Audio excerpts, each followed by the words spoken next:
Hello, my loves. Welcome to another history podcast for sleep. I am your host, here to bring you the melty goodness that is the history of ice cream. Tonight's episode, the first ever ice cream cone. Now let's go. Oh, and don't forget to like this video for more historical tales delivered straight to your eyeballs. You just got off work. It's hot outside, like really hot. You kick off your shoes, drop your bag on the floor, throw open the freezer door, and pull out the most decadent pint of ice cream you can find. But there's no spoon in sight. There's nothing but an empty space where the spoon should be, because it was stolen by your roommate, the one you told not to do that. Now what? Well, luckily for you, tonight we are serving up the history of the humble ice cream cone, and you are going to feel so much better after you hear how this thing came to be. I promise. It all started way back in 1893 at the World's Columbia Exposition in Chicago. This fair ran for 6 months, and it was the place to be. People traveled from all over to check out the cutting-edge technology, including an 18-year-old named Joseph. Born in Little Italy in New York, Joseph was the son of an Italian immigrant who owned a fruit stand. So Joe spent most of his life hustling, trying to make an honest buck selling fruit on the streets of New York. But when he heard about the exposition in Chicago, he decided to take a vacation from his family business and head out west to see what was going on. When he arrived at the fair, he was stunned. Never in his life had he seen anything like it. One of the main attractions was the Palace of Fine Arts. It was this massive structure with these huge domes, and everything inside was white. White statues, white paintings, white flowers. It was beautiful. And while exploring the palace, Joe came across a group of workers putting together a display of waffle cones. See, these waffle cones were being used to hold ice cream, and they were the creation of 2 Italian immigrants named Antonio and his brother. They had gotten the idea from Chinese takeout pastry cups and thought it would be a great idea to make some sort of edible pastry cup specifically for holding ice cream. The guys had been experimenting with different types of dough and had finally landed on a recipe that worked pretty well. The only problem was they didn't have a name for their invention yet. As Joe stood there watching them work, he had an idea. He went up to the brothers and asked if he could buy one of their cones. They agreed, and Joe took a bite. It was delicious, but he knew it needed something. It needed sugar. He told the brothers his idea to add sugar to the batter before they fried it up, which would make the cone extra crispy. They agreed, and the 3 of them worked together to add sugar to the batter. Once they had the new recipe perfected, Joe suggested they call it the sugar cone. The brothers loved the name, and soon enough word spread around the fairgrounds, and people were lining up to get one of those sweet little sugar cones.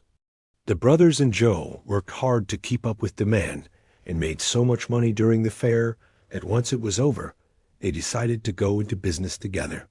The trio traveled all over the country selling their famous cones, but it wasn't always easy. Sometimes they'd set up shop in a town, and the local bakery would get mad because they were selling the same product. They called the cops on them, or the health inspector, or anyone else who could get them shut down. But the brothers and Joe were persistent, and eventually people started to warm up to the idea of an edible pastry cup for ice cream. One day they set up shop outside a baseball stadium. Business was slow at first, but then an usher from the stadium walked by, saw their wares, and thought it would be a great snack for the fans to enjoy during the game.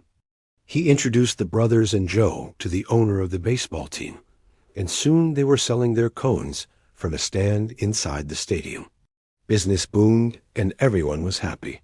The fans got a delicious treat, and the team made some extra money.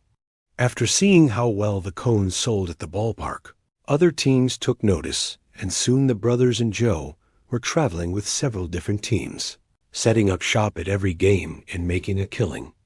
But it wasn't long before someone tried to steal their idea. See, one of the guys who worked for the team was also an inventor, and he had a great idea. What if instead of using a cone, They used a cake. So he started experimenting with different recipes, and eventually came up with what he called the waffle cake. It looked exactly like an ice cream cone, only it was made of cake instead of fried dough. And to make it even more like a cone, he put a tiny bit of frosting at the bottom so it would hold the ice cream in place. He took his invention to the team owner and asked him to try it. The owner loved it and immediately ordered 1,000 of them. When the brothers heard about what was going on, they were furious. They had put all that time and effort into creating the sugar cone, and now this guy was trying to steal their customers with his stupid waffle cake. They confronted the inventor and demanded he stop selling the waffle cakes, but he refused. So the brothers and Joe did the only thing they could think of. They went on strike. They refused to sell any cones, sugar, or otherwise, until the waffle cake was taken off the menu. The team owner was furious. He didn't care whose idea it was. All he cared about was that he wasn't getting any waffle cakes anymore. So he fired the inventor and brought the brothers and Joe back on. The strike lasted only a few days, but it was enough to teach the brothers and Joe an important lesson. If they wanted to keep their business booming, they couldn't rely on just one customer. They needed to start selling their cones everywhere. So that's what they did.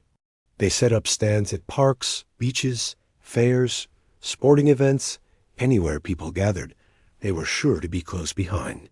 They even started selling their cones at delis and grocery stores, although they had to pay the store owners a percentage of their sales for the privilege. It was worth it, though, because they were making more money than they ever had before. But not everyone was happy about the success of the sugar cone. One day, the brothers and Joe were selling cones at a park when a group of kids walked by.